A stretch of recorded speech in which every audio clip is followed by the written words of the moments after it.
Hi everyone, I hope you guys are doing well on this Sunday for July 13th, 2014. Again, it's just another kind of beautiful July day. It's kind of nice to be optimistic about the weather because they haven't really been screwing with us as much as in the way of chemtrails. I've mentioned this before. I don't really have many theories about why they're doing it, just that it's nice that they're not spraying us as much anymore. They'll get a little spray here and there like they did yesterday because they predicted rain, and we got some rain, but the blue skies and white puffy clouds are back out again like they've been. So again, maybe my only theory is maybe they're running out of funds for this stuff, but from everything that I've heard, it's fairly cheap, these nanoparticles, these chemicals, this stuff that they have been spraying. Maybe they have come up with something. Scientists have approached the federal government and said, we don't need to be doing it this much. Maybe it's not as hot as what it was, so we don't need to do it. There's all kinds of different reasons. There could be people that are opposing this. I'm sure that there is. They're either fired or they're intimidated or coerced into not saying anything. I mean, we all know how that works. That's why nothing really seems to change in this country. Everyone's too scared. They have too much to lose. But it is nice to not be sprayed on. I mean, who knows, right? Maybe someone up there in the White House or some of the researchers or scientists are saying these, no more, we don't need any more, and they're stopping it. Anyways, I'd like to hear your thoughts, what you think, how it's been over there. Who knows, maybe in your part of the world, in the U.S. or wherever, they're hosting you like they have been. So maybe it's just kind of a national type thing. I made the last video I made, I believe, June 19th, so damn, man, almost a month ago. ISIS in Iraq helps create greater Israel. I don't really have too much to say in this video. It's basically, I told you so. And it's not so much about patting myself on the back. It's just, that's why I don't really make videos as much anymore, guys, because it just, like I said, everything just seems to, the same shit just keeps to recycling on and on and on. It's not so much about, oh, Darko, you're pessimistic. It's just, well, there's no use in just going over the same crap over and over again and me presenting it and saying the same thing over and over again. There's plenty of videos. They deleted the last channel, the DDarko 2012, but there's still the 2013 up there, thank God. And you can still go through there if you just started watching some of these videos. Go back to the other ones, and it's pretty much all the same type of theme.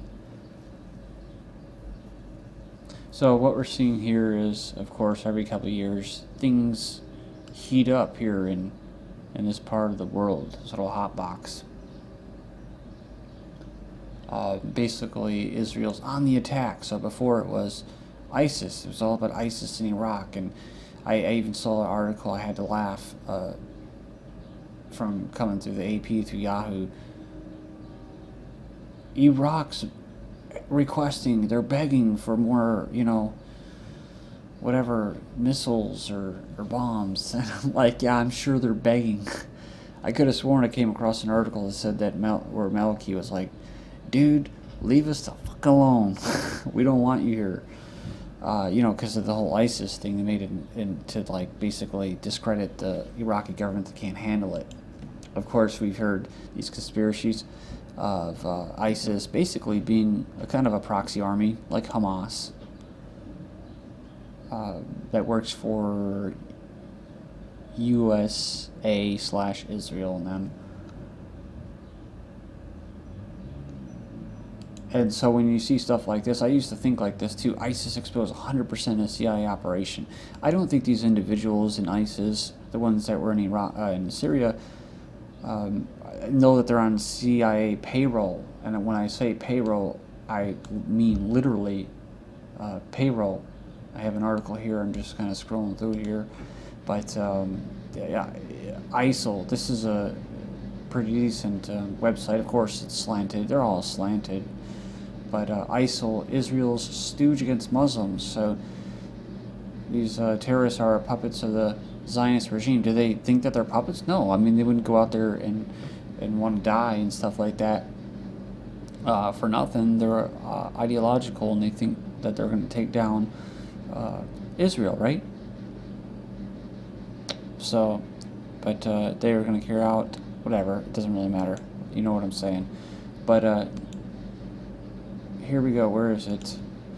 As Iraq burns, the U.S. plans $500 million to terrorists in Syria. So that's in Syria, and we have already heard about what's going on with Iraq. You know, sending them money and all that, building them up, and this whole, you know, we know this is going to the same people, this ISIS group. So the U.S. or whoever is, different entities, they're paying for these guys that behead, and these guys that want to take down Israel, but they don't actually want them to take down Israel.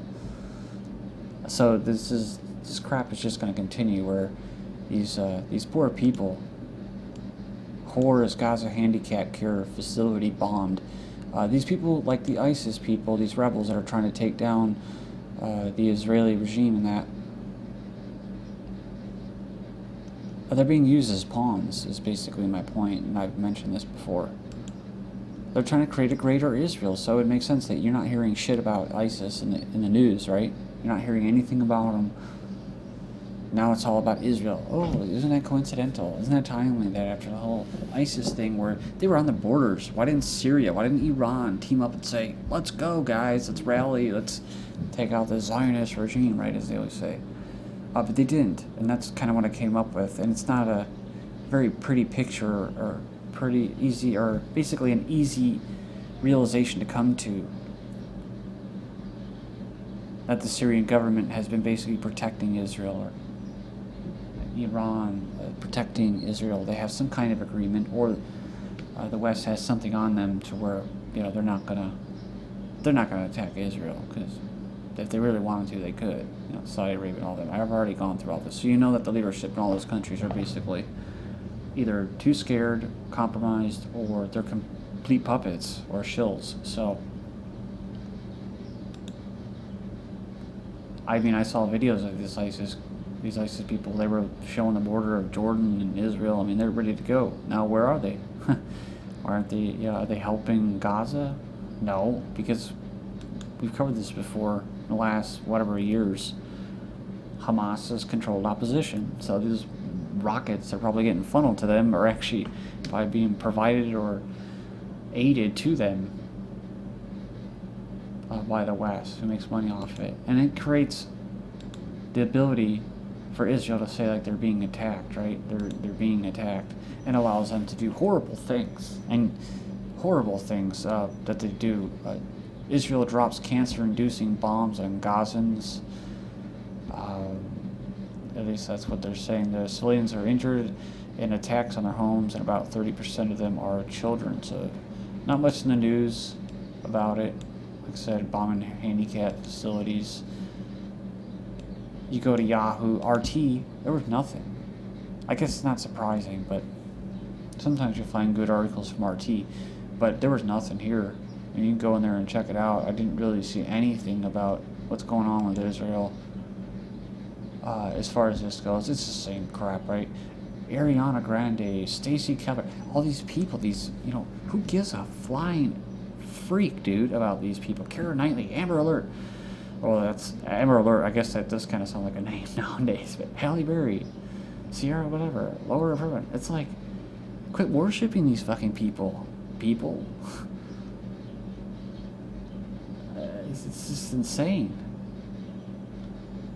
I saw one little tidbit about Israel that was going on here. Basically, the whole thing is about stinking soccer. It's funny, too, a little update here, guys. I didn't know it was going to go 15 minutes, but hey, what the hell.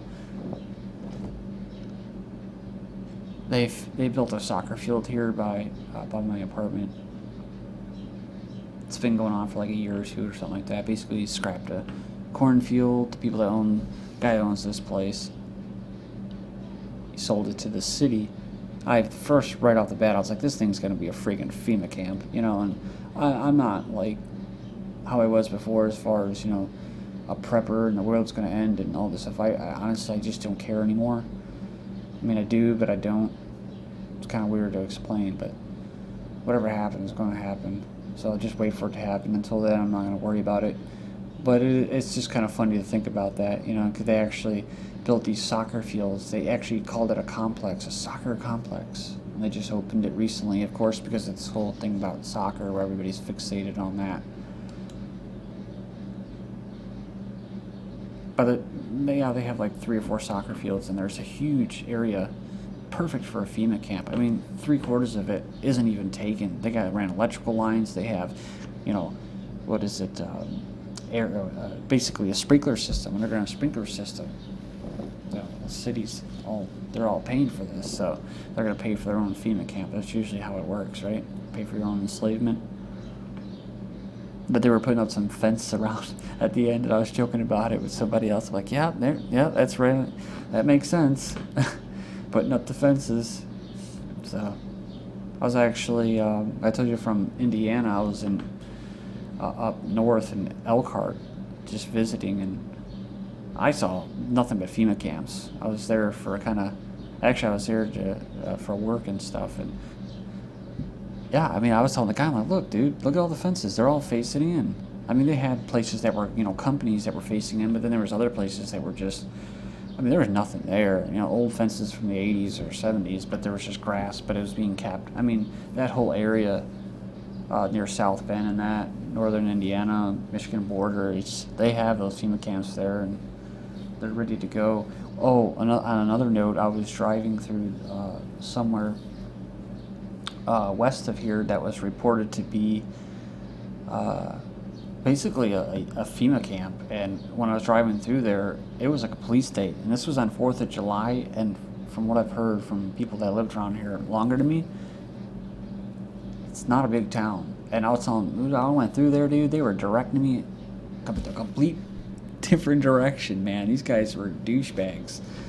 They were like, you're going left, turn, and I'm like, I can't, dude. I'm going this way. This is the only route back home. You know, it's like 4th of July night. I want to go home, but yeah, I just stopped, and I'm like, I just made another attempt, and I'm like, okay, hopefully he lets me turn left onto this little mini highway, and he did. But then I was stopped again by another set of police directing traffic, and I even saw a Humvee, a black tactical Humvee. So anyways, it basically verified that these FEMA camps, wherever they do exist. I'd imagine. I'm pretty sure that they do. And if you look around, you'll see them. On a side note, I thought it was kind of funny too that the cops, they were driving around these little eco cars, you know what I'm talking about, the little tiny cardboard box cars. And they were like these big, you know, kind of just real big fascist shaved heads, you know, and they were just zipping around these little girly cars. It was kind of funny. My friend was joking about, oh yeah, I bet they teased the guy who has to drive one of those. They're like, yeah, I get the Humvee this weekend, yeah. Maybe they have like roll dice or something. But yeah, Israeli commandos in dawn raid after Gaza suffers deadly night. So I think actually 4 Israeli soldiers die. It's actually not too bad compared to what's been going on Gaza. They're using civilians. I saw an article. They're basically using them for these quote pinpoint strikes. These are what pinpoint strikes are. They're just blowing the shit out of civilians.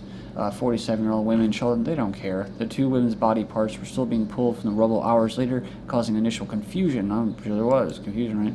Fog of war over whether another person had been killed. So, I mean, at this point, there's people dying. So, but it's all about soccer. Nobody really paid attention to this. 125 people killed since Tuesday. So, and you know, and everybody, and like I said, in the Arab states, they'll all rally. You know, the Zionist regime, but ain't nothing going to change. They're going to keep doing this. Israeli expansion, right? It's the usual narrative too, right? Israel has right to defend itself, says the UK. I should just start wearing earplugs when I go out in public, you know, to store. Basically, so I don't have to hear the same shit over and over again. But yeah, it's back. You know, oh, Obama's ruined the country. The second time I heard this out there. And they think that they're going to vote the next people. And they literally said, yeah, we got to vote those bums out. So you go ahead there. You be stooges too. You do the same crap, right? Maybe go into attack Iraq, you know? Thank you.